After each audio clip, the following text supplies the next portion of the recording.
நடிகர் ரஜினிக்கு red card, வாங்க அதை பற்றி பார்ப்போம். தமிழ் திரைப்பட தயாரிப்பாளர்கள் சங்கம் கடந்த சில வாரங்களாக பல அதிரடி முடிவுகளை அறிவித்து வருகின்றனர். நடிகர் விஷாலை வைத்து படம் எடுப்பவர்கள் தயாரிப்பாளர் சங்கத்தை கலந்து ஆலோசித்துவிட்டு படம் தொடங்க வேண்டும் என சில தினங்களுக்கு முன்பு அறிவித்தனர். அதே போல நடிகர் ரஜினிக்கு எதிராக ஒரு அறிவிப்பை வெளியிட்டு இருக்கின்றனர். வேட்டையன் படத்தை தடை செய்ய சொல்லி இருக்கிறது. அது மட்டுமின்றி ரஜினியிடம் சங்க கட்டடம் கட்ட பணம் கேட்டுள்ளதாகவும் அதற்கு ரஜினி தர முடியாது என்று கூறியுள்ளார். இதனால் தான் இந்த முடிவை எடுத்துள்ளது நடிகர் சங்கம்.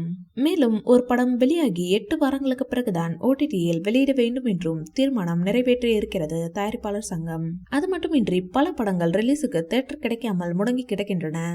இந்நிலையை மாற்ற புது விதிகள் வகுக்கப்பட இருக்கிறது. அந்த விதிகள் நடைமுறைக்கு வந்த பிறகு புது ஷூட்டிங் தொடங்கலாம் என்பதால் ஆகஸ்ட் 16ஆம் தேதிக்கு பிறகு புது படங்கள் எதுவும் தொடங்கக்கூடாது. நடிகர்கள் சம்பளம், தொழில்நுட்ப கலைஞர்கள் சம்பளம் கட்டுக்கணங்காமல் சென்று கொண்டிருக்கிறது. அதை முறைப்படுத்த வேண்டியிருக்கிறது. தமிழ் சினிமா துறையை மறுசீரமைப்பு செய்ய வேண்டியிருப்பதால் நவம்பர் 1ஆம் தேதி முதல் அனைத்து விதமான ஷூட்டிங்கும் நிறுத்தப்படுகிறது என தயாரிப்பாளர் சங்கம் அறிவித்திருக்கிறது. இந்த வீடியோ பிடிச்சிருந்தா லைக் பண்ணுங்க, ஷேர் பண்ணுங்க, எங்க சேனலை சப்ஸ்கிரைப் பண்ணுங்க.